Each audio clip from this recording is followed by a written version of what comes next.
धर्मेंद्र गौतम जी, राजेश त्यागी जी, हमारे ऊर्जावान जिलाध्यक्ष हेमंत तोमर जी, सभी ब्लॉक अध्यक्ष और सभी स्कूलों से आए हुए आदरणीय डायरेक्टर साहिबान, प्राचार्य जी, सभी का इसमें मैं विभाग की ओर से स्वागत करता हूं। विशेष रूप से हमारे माननीय ब्रजेश चौहान साहब आए हैं, बाल संरक्षण आयोग के सदस्य हैं और बहुत ज़्यादा उनके दौरे और विजिट होते हैं भोपाल में। अक्सर छोटी भी बात हुई, किसी ने कंप्लेन नहीं भी की तो सो मोटो ब्रजेश चौहान साहब का हम देखते हैं कि वो कई समस्याओं को सो मोटो स्वविवेक से उसको हल कराने के लिए एक्टिव हो जाते हैं। तो आज बड़ा अच्छा संयोग है। अब कई बातें उठी हैं जिसमें थोड़ा सा हमको आपको बैठ के बात करना पड़ेगा। इनफैक्ट है क्या कि किसी भी सिक्के के दो पहलू हैं। मान लीजिए आप मेरी सीट पर आ जाएं, आप हो जाएं डीओसी और बाय द वे अपन कल्पना करें, फिर आप उस समस्या के प्रति क्या रुख अपनाते हैं और मैं उस समस्या के प्रति क्या रुख अपनाता हूं, इसको भी थोड़ा हमको आपको बैठ के मैच करना पड़ेगा, ये देखना पड़ेगा, तालमेल बैठाना पड़ेगा। अभी मेरी प्रदेशाध्यक्ष जी से, डॉक्टर आशीष चटर्जी साहब से बात हो रही थी, कुछ आपस में बैठने से हल भी होता। उन्होंने बताया कि उन्होंने होशंगाबाद में ऐसा कुछ किया है कि जो शिकायतें आती हैं तो उसके लिए कुछ एक ग्रुप बना के 2-3 प्रिंसिपलों का और ऐसा कुछ करके पहले वो सुनता है, उसके बाद ही उसमें कोई डिसीजन होता है। तो इसको हम अपने ज़िले में भी लागू करेंगे, जिससे कोई सीधे कोई बहुत डिसिप्लिनरी एक्शन ना हो, ये हम लोग निश्चित रूप से लागू कर देंगे। एक बड़ी वाजिब मांग आई है कि छात्रवृत्ति में गलत मैपिंग हो जाती है। अब इसमें मैं चौहान साहब से रिक्वेस्ट करूंगा कि कुछ वास्तव में समझ में ये नहीं आ रहा है कि ऐसे भी समस्याएं आई। अभी एक दिन राज एक्सप्रेस में शिवपुरी जिले की सर छप रही थी कि वो किसी की एज 90 है, 90 वर्ष की महिला है या 70 वर्ष की महिला है और उसका नाम कहीं जो है स्कूल में आ गया है और उसके नाम से छात्रवृत्ति सेंक्शन हो गई है और वहाँ लोकायुक्त और ईओडब्ल्यू जांच करने वाला है। अब उसमें प्राइवेट स्कूल के लोग भी परेशान होते हैं और जो हमारा गवर्नमेंट हायर सेकेंडरी का संकुल प्रिंसिपल है वो भी परेशान होता है। कुछ थोड़ा बहुत जो हम लोगों ने तहकीकात की तो ये है कि जो ग्राम सहायक है, जो पंचायत सेक्रेटरी है, वो लोग या नगर पालिका के लोग जो उसकी समग्र आईडी बदलते हैं तो एक ही समग्र आईडी पे किसी और का नाम चढ़ा देते हैं और उस समग्र आईडी से वो पता नहीं कैसे पोर्टल पे छात्रवृत्ति स्वीकृत हो जाती है। तो इसको यद्यपि मुझे कहना नहीं चाहिए एज ए ऑफिसर, पर चूंकि अपना मंच है और इसलिए मैं एक परिवार के सदस्य के रूप में आपसे आग्रह कर रहा हूं कि इसको डायरेक्टरेट में ये दिखवाने लायक है कि पोर्टल पे ऐसा कोई क्रॉस जरूर हो। अभी मेरे को लगता है कोई वहाँ क्रॉस का नहीं है, जिसने जो भी लिख दिया, जो भी अंकित कर दिया, या कई बार पता नहीं कहाँ से होता है। तो इसमें अनेकों प्रकार की समस्याएं खड़ी हो रही हैं।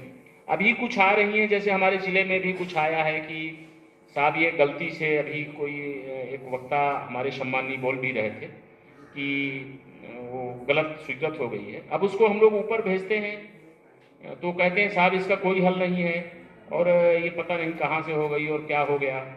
तो इसको वास्तव में सौहार्दपूर्ण माहौल में किसी को ब्लेम ना करते हुए, और इसको हमको आपको वरिष्ठ अधिकारियों को आपको ध्यान दिलाना पड़ेगा कि भाई छात्रवृत्ति में मैं जो समझ पा रहा हूँ, जो मैंने थोड़ा बहुत समझा है, हम लोग उतने टेक्निकल आदमी नहीं है, कि होना ये चाहिए कि जैसे आप लोग नाम लिखते हैं बच्चे का तो उसे वहाँ से अनमैप हो जाना चाहिए कहीं से, जहाँ से वो टीसी लेके आता है। तो शायद वो जिला या वो स्कूल उसको पोर्टल पे अनमैप नहीं करता है और आपके यहाँ नाम लिख गया, अथवा आप जब टीसी काटते हैं किसी की तो उसको पूर्णतः अपने यहाँ से, अपने डाइस से, स्कूल के डाइस से उसको अनमैप करिए। इसमें थोड़ा हमको आपको मेहनत करनी पड़ेगी। दूसरा, सबसे बड़ी जो मैंने समझी है कि छात्रवृत्ति स्वीकृत होती है या कोई भी चीज़ होता है तो हम आप लोग, हमारे संकुल प्रिंसिपल भी, विकास खंड शिक्षा अधिकारी भी अपना पासवर्ड किसी को दे देते हैं, डाटा एंट्री ऑपरेटर को, या मार्केट में सामान्य रूप से दे देते हैं कि बेटा तू मेरा भी काम कर देना।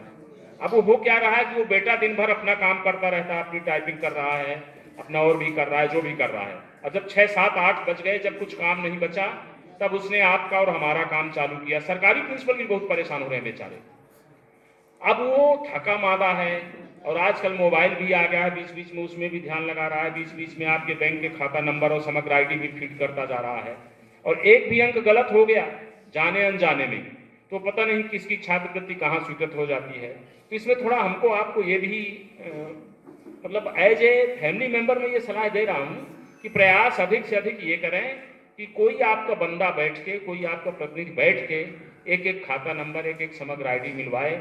इसलिए कि देखिए यहाँ तो ठीक है, थोड़ी सी भूल मिलती है आजकल अखबारों का पूरा पन्ना भर जाता है और टीवी में चलने लगती है न्यूज। और ये होता है कि जिला शिक्षा अधिकारी ने बहुत पैसे डकार लिए तो प्राइवेट स्कूलों को सपोर्ट कर रहा है, वो दूसरे एंगल से छापते। अब आपने कितने पैसे हमको दे दिए और हमने कितने डकार लिए वो हम ही आप जानते हैं।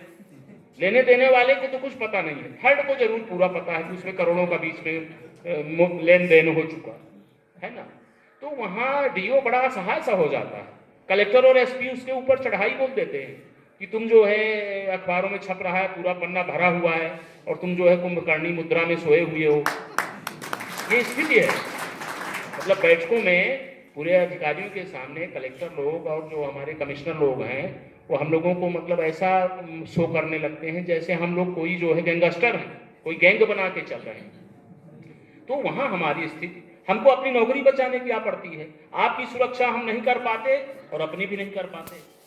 तो इन परिस्थितियों में मतलब जो है एक विचार का मुद्दा है, एक मंथन का मुद्दा है। जैसा मैंने पहले रिक्वेस्ट किया कि ये कहना तो ठीक है कि साहब हमारा ये नहीं हुआ, हमारा ये नहीं हुआ, या हमारे साथ बहुत जल्दी डीओ साहब ने या विकास खंड शिक्षा अधिकारी ने अन्याय कर दिया और वो किस अन्याय से गुजर रहा है और उसकी क्या परिस्थितियां हैं उसको भी थोड़ा सा देखने की समग्र रूप से विचार करने की ज़रूरत है और हम आप मिल बैठ के इसको करेंगे।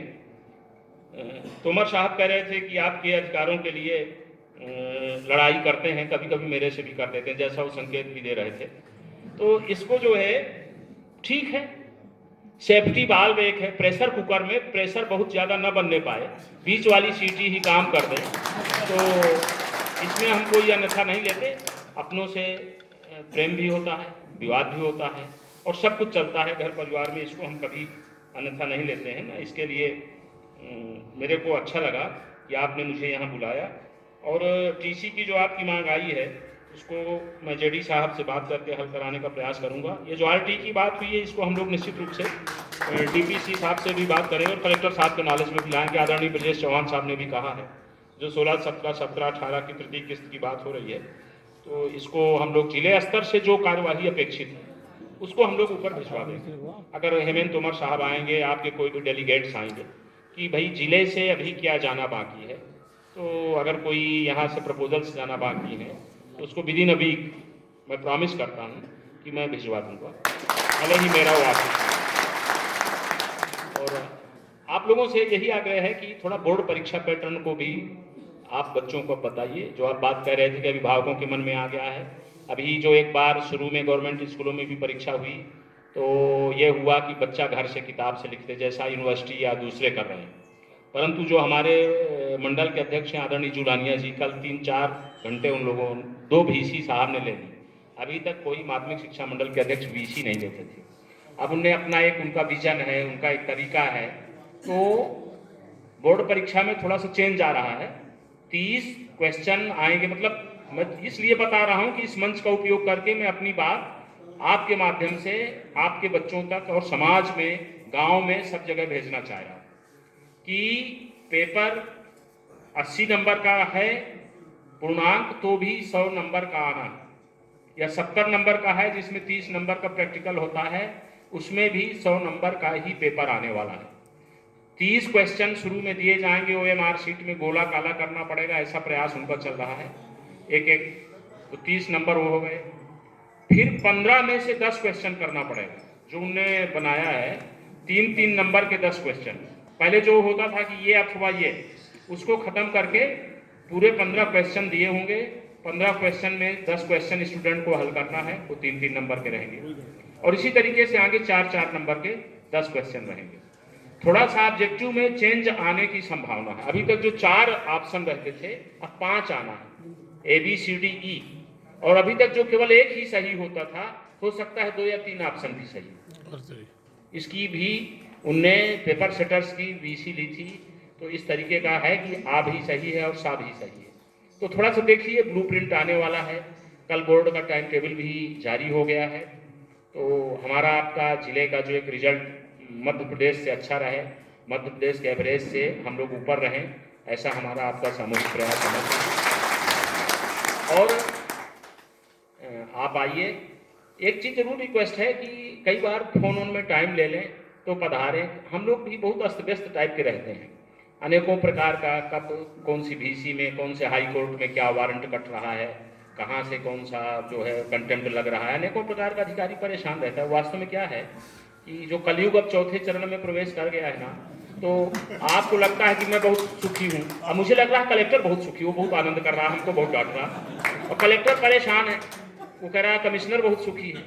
अंत में वो जो एक आती है कि वो चूहे ने कहा कि कौन सुखी है कौन सुखी, फिर अंत में शंकर जी को बताया गया, फिर लौटते लौटते अंत में पता लगा कि सभी परेशान है। तो ये कलयुग का प्रभाव है, इसमें अपन को ज्यादा दुखी नहीं होना है, दुखी हैं तो भी अपने को सुखी महसूस करिए और मिलजुल के काम करिए। Thank you very much.